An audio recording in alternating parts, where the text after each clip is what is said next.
Hi, everyone. Hello. Good evening, everyone, and welcome to tonight's online reading series presented by the Writers Guild of Alberta and sponsored by the Rosé Foundation. It is my pleasure tonight to welcome and introduce Dorothy Bentley. And my name is Barbori Garnet, and I will be leading the Q&A later on in this session. Tonight we have Dorothy with us. A little bit about Dorothy here. Dorothy Bentley has been writing poetry sporadically since elementary school, but only recently began submitting it to contests, literary magazines, and publishers. Summer Northcoming, published by Fitzhenry and Whiteside in September 2019, was the winner in the Regional Municipality of Wood Buffalo annual Words in Motion contest. Fitzhenry and Whiteside published the sequel, Winter Northcoming, in the same hardcover edition. More of her poetry has appeared in NorthWord, Literary Journal of the North, Ambrosia Literary Review, and elsewhere, plus forthcoming in the Mothering Anthology to be released from Innana Press. It is my pleasure to welcome Dorothy here tonight, and we are excited to have you read your book this evening, Dorothy. Thank you so much. Thank you so much for welcoming me, and I'm excited to be here tonight.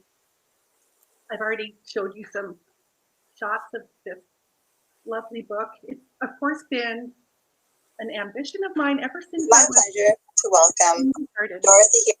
Oh, ever since I was in kindergarten, I've loved picture books, so it's been wonderful to have my poems published in this book. I'm going to read it to you actually from a PowerPoint so that you can better enjoy the illustrations. But before I do, just a little bit about why I wrote it. So there was a contest advertised in Fort McMurray, as our host Barbori mentioned, called the Wheels in Motion Poetry Contest. So I thought about how the poems were going to be posted inside buses and also on bus shelters. And I thought, oh, I remember when I moved to this area and how much I did not like moving and how much I didn't like the area.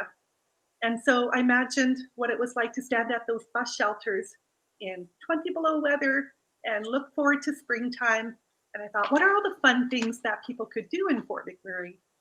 And not only myself, but I thought about my children and the fun things that they had done. So I'll just click on a different view here, and you will see the Summer Northcoming PowerPoint. So follow along with me. And before I begin reading, I want you to think about what are some of the fun things that you enjoy doing in the summertime. Some of the things that I learned to enjoy are spotting wildflowers everywhere, spotting deer and other wildlife, ducks and loons, and swimming in a river. So when you spot those things, pay attention. And there is a surprise in the book as well. So think to yourself, what is true and what is impossible, but also kind of fun. So watch for those things. Summer Northcoming. Oh, I should mention too, the illustrator is Jessica Bartram, and she lives in Ottawa, Ontario. I grew up in Ontario, actually, and moved to this area when I was a teenager.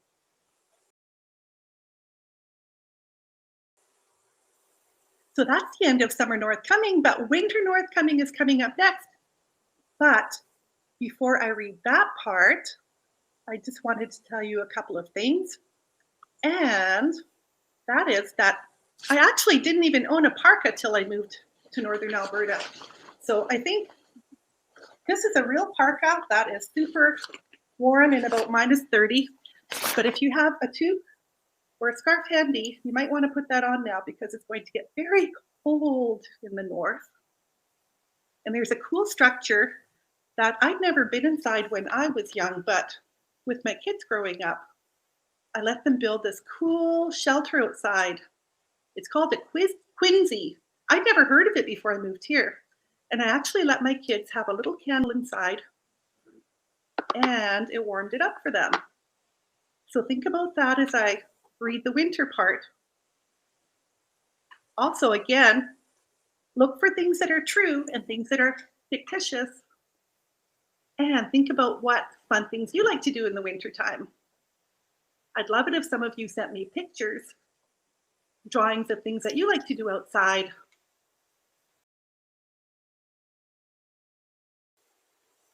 There's a picture of the inside back of the book, myself, and Jessica Bartram, the illustrator. My website is dorothybentley.net.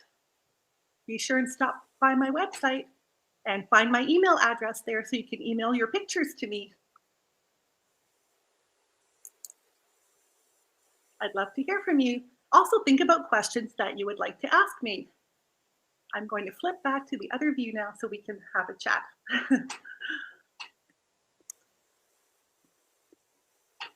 I hope you enjoyed the story. Do any of you have any questions for me? Do you have any questions, Yes. Barbori? We have one comment from the YouTube channel there. Glenda says that it's a brilliant presentation. So we're so happy that people are enjoying it. Thank you so much for the feedback. Thank you. And no, for sure. Yeah, thank you so much, Dorothy, for that wonderful reading of Summer North Coming and Winter North Coming.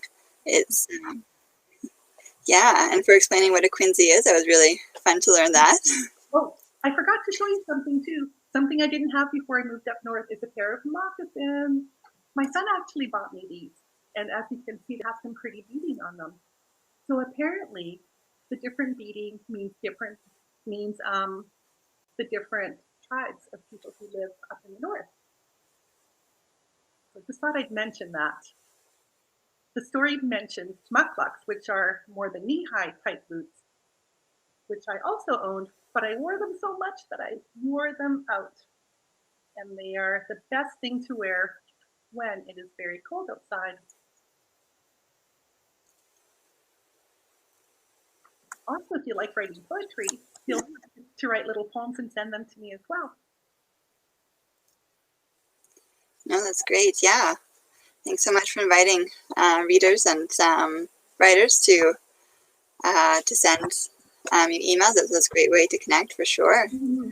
And yeah, it's really fun to learn how when you moved to Alberta, then the parka came in handy, and the moccasins, and sort of warmer clothes for sure. Yeah, definitely. So no, that's great. And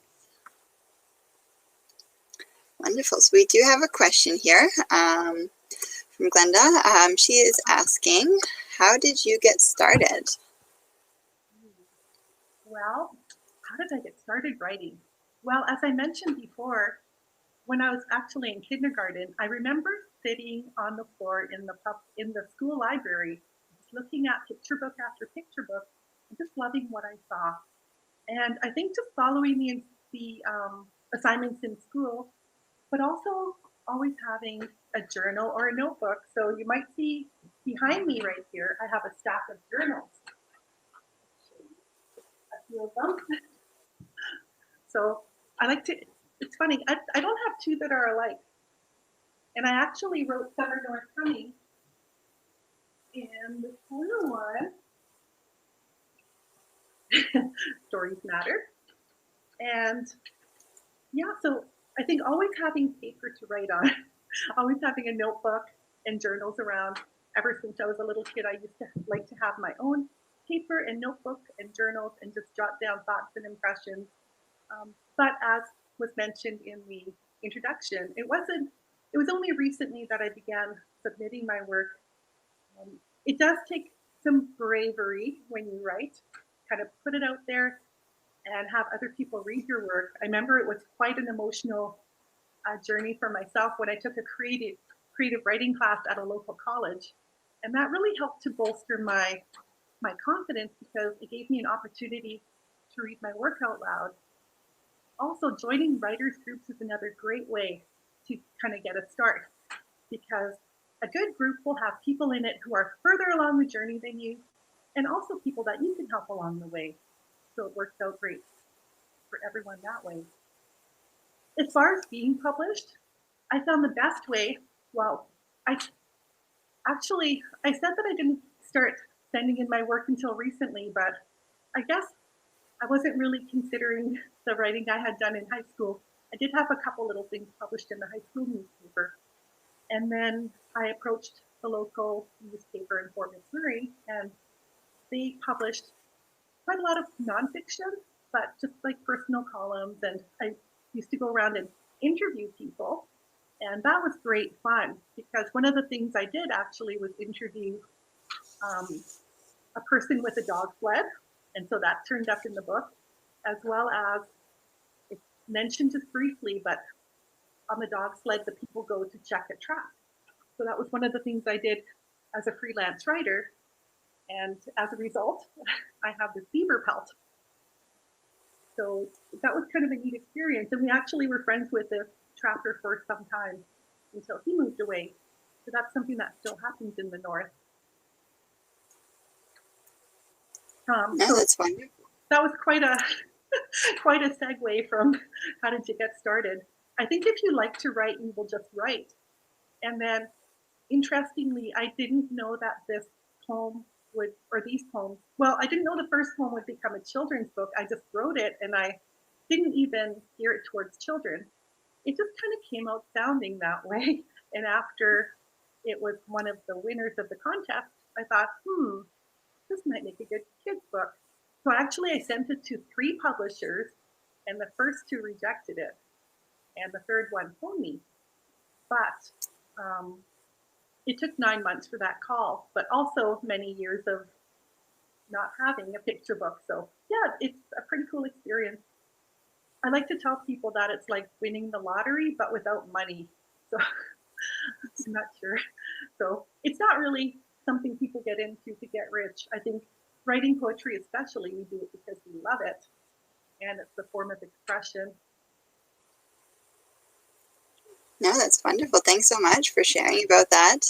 And like Dorothy, how you mentioned that you included previous experiences, like the dog sledding, into your children's book. And so it's really fun to learn how experiences in life can be incorporated into stories, which can be enjoyed not only by younger audiences, but really anyone of any age. So, no, that's wonderful.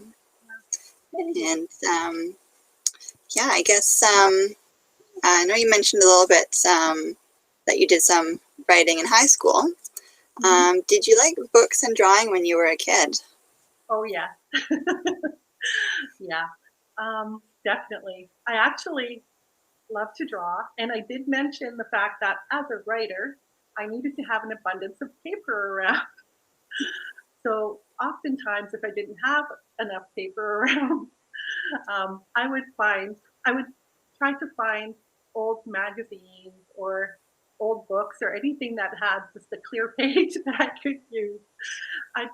I was quite young, in grade 1, the first grade, I believe, and I found one of my older brother's textbooks. And I thought, ooh, when I turned the page, ooh, there's a nice clean sheet of paper. And I drew a lovely picture on it of the Easter bunny and baskets and things. But that didn't go over too well at school. I had to have a visit to the principal's office about that. But yes, so I did used to draw. I remember going to show and tell as well. I think it was in the 2nd or 3rd grade. And a lot of the kids were showing off their cool Christmas presents. But I remember I just took a drawing, and I was super proud of it because I received a new box of crayons that Christmas. And it actually had this color, this beautiful kind of teal color, Pacific blue or turquoise. And I drew a picture with a lot of that color in it. So yeah, I used to draw a lot, took art classes, but it has only been recently that I've decided to go back to school and study English literature. Wow. Adult. So it's great fun being able to do that as someone who knows that this is my love and my passion, and it's completely applicable to what I want to do with the rest of my life. No, that's wonderful. Thanks so much. And yeah, that's exciting to be learning more about writing and learn more techniques. That's great. And yeah, glad to hear. The difficult thing with that is that I look back on other things I've written and think, oh, terrible. But I guess that's a pretty common experience for writers. Things that we wrote 3 or 5 or 10 years ago, we think they're rubbish now that we're continuing to learn and grow. No, it is, yeah, all part of the learning process, probably, I assume. That's, one can look back, I guess, and maybe see how much one has grown in one's writing. So that's can be encouraging, I hope. Yeah, and we have another question here as well from Glenda, and she's asking, how did you get started with freelance writing? Well, a cool tip that I read quite a while ago about freelance writing is that anywhere you go, pick up little newsletters and magazines and just very small publications and begin to submit to them. And alternatively, another thing to do is to actually start your own newsletter or publication for any group that you're involved in. Or else, if you are part of something like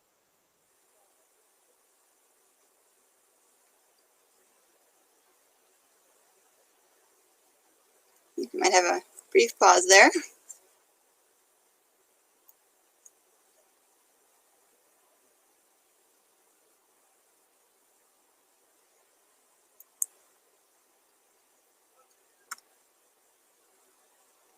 Can you hear us there, Dorothy? Curious helps. There you are there. Just begin to submit to small publications, volunteer to publish a newsletter or magazine. Usually any organization I'm involved in, I start to wonder, do they have a newsletter or a magazine? If not, maybe I can start one. It's a great way to get experience and also to meet other like-minded people. Mm-hmm. That's helpful. No, for sure. Thanks so much for sharing that. And Glenda says that's awesome. So, yeah, thanks so much.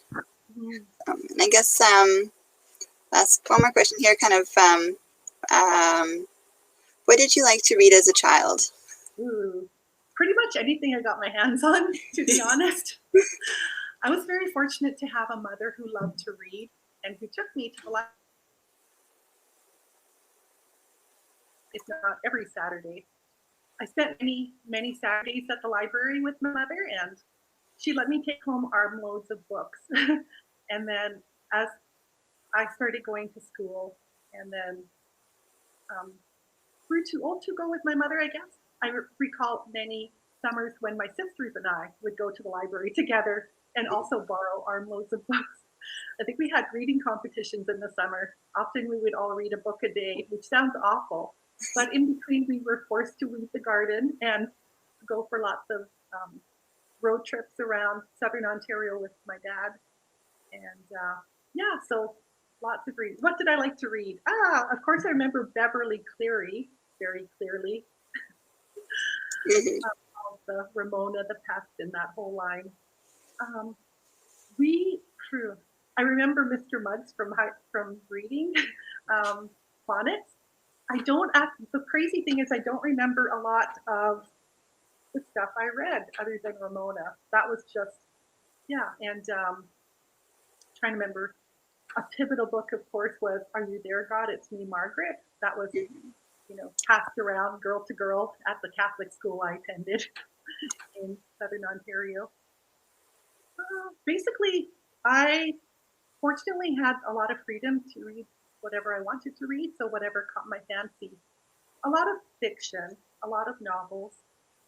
It was only more, I think as an adult that I learned to really enjoy and appreciate nonfiction and creative nonfiction. I think that's been a growing trend, I think, where writers, I think, infuse a lot more of the fiction writing techniques into their creative nonfiction, which makes it so much more enjoyable to read. Now, what do I like to read? Well, doing university studies as an adult has really expanded my reading taste. And I've enjoyed studying a lot of classic literature. So I do have a few novels that I'm working on as well. And one of them I think sounds like an old British guy is writing it, simply because I've read so many novels written in 18th, 19th century England. Mhm. But I like to read fun contemporary books as well. Yeah. How about you? Put in the notes what you're reading. Oh, for sure. Yeah, that's right. No, we feel free, everyone who's here with us tonight, do feel free to share in the chat what you enjoy reading as a kid or now as more grown-ups. Yeah, it's great. And your summers actually sound really fun, Dorothy. Where you read and were outside in the garden and went around Ontario. It sounds really, really fun time and a really great way to nurture a love for literature that lasts a lifetime. So that's really amazing. That's super awesome. I remember you had sent me some questions before, and you had asked how I decided to work with the illustrator, Jessica. Yes. So what actually happened is I only sent the poem to Fitzhenry and Whiteside, and they were the ones responsible for and preferred to find an illustrator. However, I did ask if I could suggest a few artists that I liked, and so I did that, but they decided not to go with any of them, and they found Jessica. Apparently her father is an illustrator as well, although I'm not familiar with his work. But so the process, I'll describe to you the process of how it kind of happened. It was about a year and a half after Fitzhenry and Whiteside that I signed the contract with them, that they put me in touch with the illustrator. And actually by that time she had already created sketches for the book. So I was really excited to work with her, and I had the opportunity to look at the sketches and then make a few suggestions. But mostly it's her work of art. So it's kind of unfortunate that we aren't in the same place and we couldn't do this together, because when I look at the illustrations, I'm blown away by the artistry in them. She has a degree in fine arts, I believe, and also in graphic arts.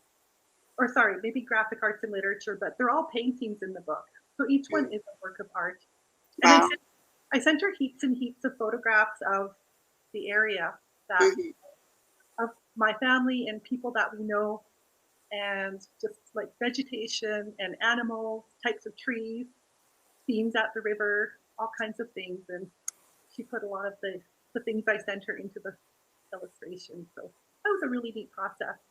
But I didn't actually get to see it until it was complete. So it's come together really nicely. The text and the images, they work so well together, really bring the story to life. So it's a beautiful, beautiful picture book. Thank you.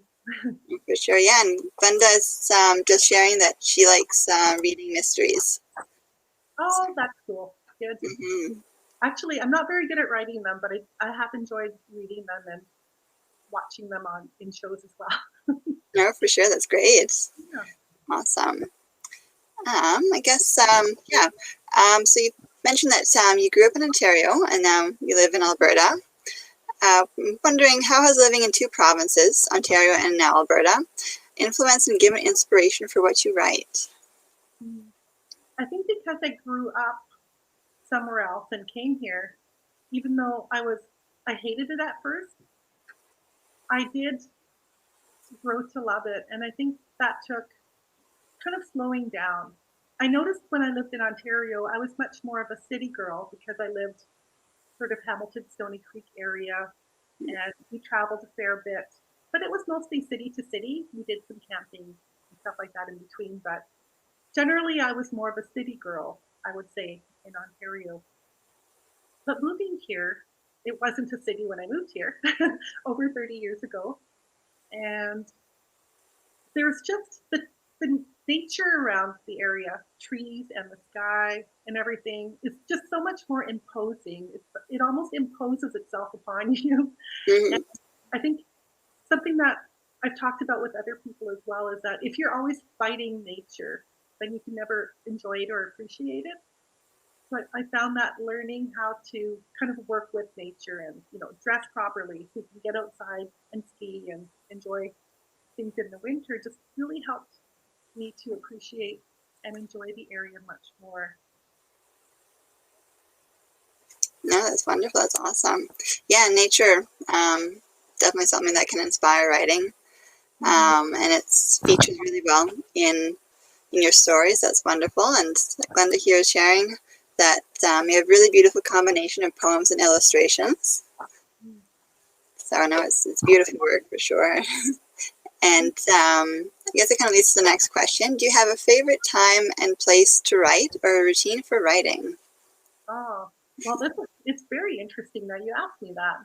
I find the big thing for me is having energy to write, kind of having a clear mind and having kind of mental space as well as space around me. I can write just about anywhere. I do prefer journals, as I should do a few of those. But I have found that my phone is really, really handy. And if I go walking on the trails, I will take my phone. And I found out that I could speak into my microphone and have it right in my notes. So I've actually written a fair number of poems that way. And I actually don't tell anybody this, but I've written driving by speaking into my microphone and kind of composing a rough draft of a poem. But a course that I took part in a while ago, it required that we all record our writing time, when we wrote, part of the conditions, how long we wrote, for things that inspired us. And besides nature, I find whatever I'm reading kind of feeds into my writing as well. However, a lot of times in the morning, I like to sit in a comfy chair with coffee or tea and my notebook and kind of read a variety of different things first: fiction, nonfiction, inspirational work, and that will feed into my own writing. Well, that sounds like a wonderful way to start the day in the morning and to be inspired for writing. So that's great. And yeah, like how you mentioned journals as well, and taking phone and doing recording while you go out for a walk. And that's a great way to capture those ideas for sure. So that's wonderful. And yeah, Glenda's saying great tips, and also saying you survived Fort McMurray for 30 years. Nature's inspiring and awesome. Yeah, we actually live in a lovely neighborhood, and we had a great group of other families that our kids kind of were friends with and that we hung out with. So there has been some really great community here over the years as well. Of course, the Fort McMurray fire changed that, in that a lot of people moved away then, and also with the flood recently. So there seems to be a turnover of people, but I find that because people, when they move here, often don't have a lot of relatives, that they're more open to friendships. And so we have a fairly close-knit community here.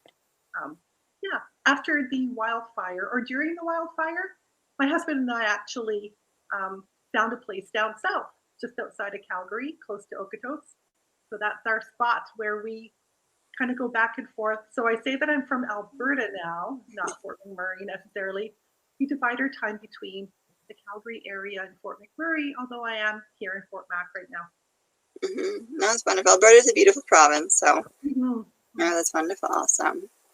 Yeah, and I guess what do you find most rewarding and fun about writing and publishing a story for children? Well, the best thing about it I have found is actually reading it to children in person. And it's been so fun. Usually with a picture book, I don't know about you, but when I read a picture book with a child, I love being able to have them point at things. I would ask them to point out the wildlife. I would say, let me point to any animals if you see any animals or any birds. And so they would have a lot of fun pointing out the deer and the loons and different things that they see in the story. So I think that was a really fun thing that Jessica did, was hide wildlife in every picture. And my personal favorite is the mother bear going into her den in the fall, and then she comes out in the spring with her cub.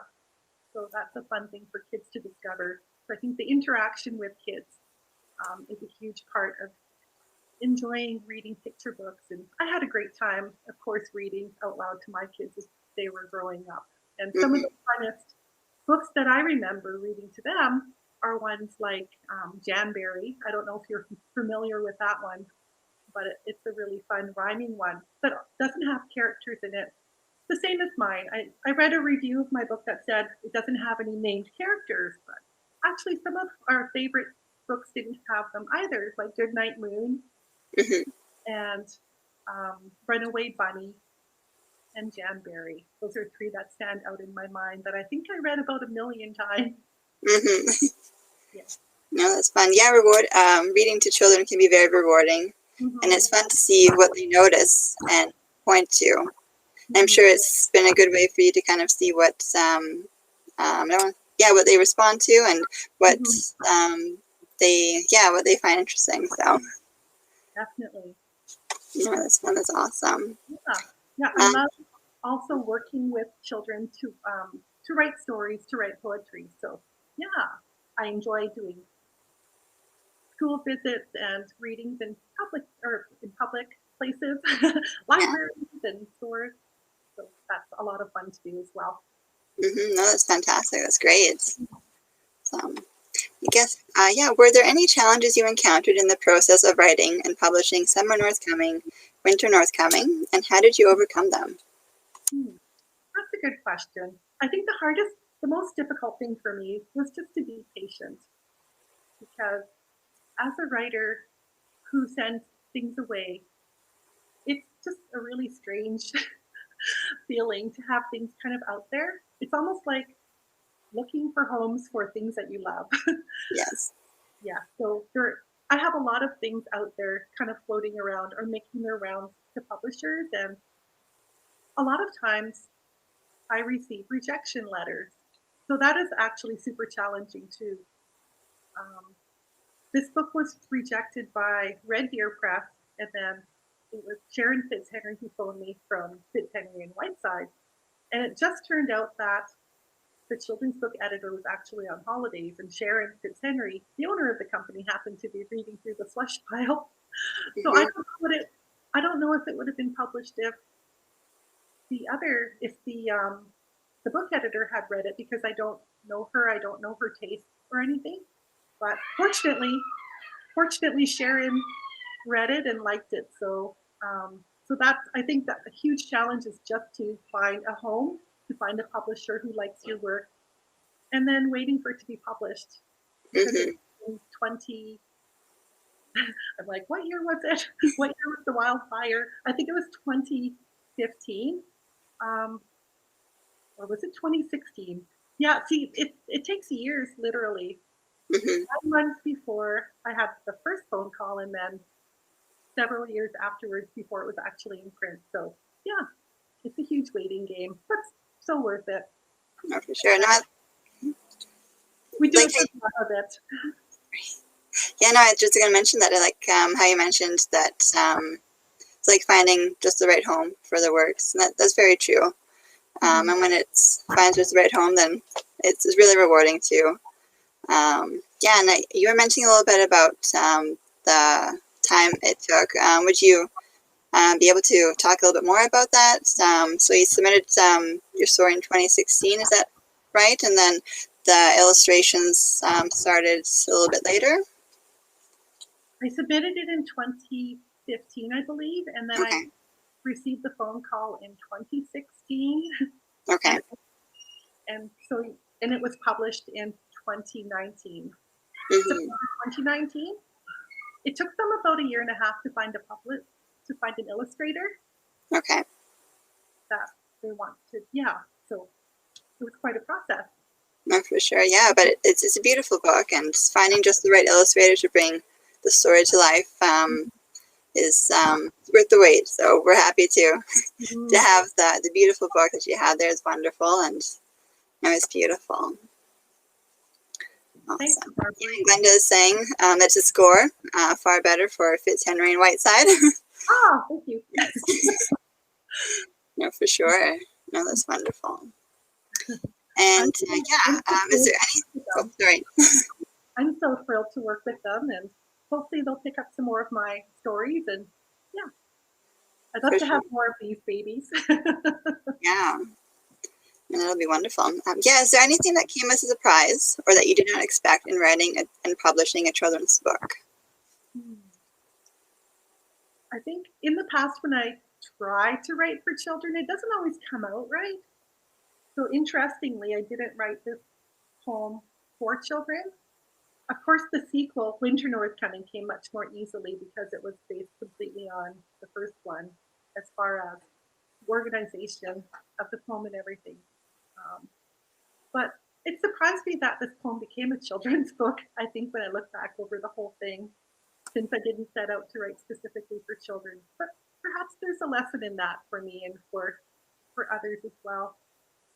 I found it fun that it had a 2 or 3 or maybe 4 more difficult words as well to keep it interesting and perhaps intriguing and challenging. Another surprise to me, which I loved, were the 2 whimsical illustrations that Jessica Bartram came up with in the center of each book. And in the Summer Northcoming one, she has the Bright Awake Nightly illustration as the birds, the bat and the bird flying. Yes. Which, that was a wonderful surprise to me. It's so whimsical and fun. Mm-hmm. It is. Yeah, and then she also has a similar type of illustration in the winter one. And actually, when I first received the illustration sketches, she hadn't included the Northern Lights, at least not in a way that was visible to me, because they were pencil sketches. But so I asked her, please, please, please include Northern Lights, because they're such a big part of living in the North and being able to see them. And so this illustration quite surprised and thrilled me as well. Mm-hmm. Northern Lights, and they're called sky pictures. So that was one of the things I asked the children to pay attention or watch out for and make note of. I haven't personally camped outside, but my kids love camping, and I believe at least one of them or 2 of them have winter camped. No, that's wonderful. That's awesome. And yeah, is there anything else that you would like to share that maybe haven't covered, or that you'd like to add to anything? Or well, I hope that everyone enjoyed the story, the 2 poems made into the one book, and yeah, stay in touch. Find me on social media, on Facebook, Instagram, Twitter. Visit my website. My email address is on there, so if you'd like to shoot me an email and comment on anything or ask a question, feel free. for sure, yeah. And Glenda is also saying beautiful books. Thanks. Yes, thanks so much, Glenda, for those comments there. That's really wonderful. And yeah, it's been a pleasure to have you read tonight, Dorothy, and to learn more about your book, and to see the beautiful illustrations that Jessica created for your book to go with the text. And it just all reads together so nicely, such a wonderful story. And so, so much about nature there is just really great. So thank you. Thank you so much. No, for sure. Hopefully. Okay, bye everyone. Yeah, and so really encourage everyone to follow along with Dorothy's writing and her career. And so feel free to follow along Dorothy on her website, as well as on her Twitter and Facebook. And Dorothy's website is dorothybentley.net. And thank you so much, everyone, for joining us tonight. And thank you again to the Writers Guild of Alberta for presenting the online reading series, as well as to the Rose Foundation for sponsoring the online reading series. We're really thankful for those. And please join us again online this Thursday, July 23rd at 7 p.m. for the next online reading series with Donald Lee, author of The Band Director's Lessons About Life. Thank you so much, everyone, and have a good night. Awesome. Bye, everybody. Good night.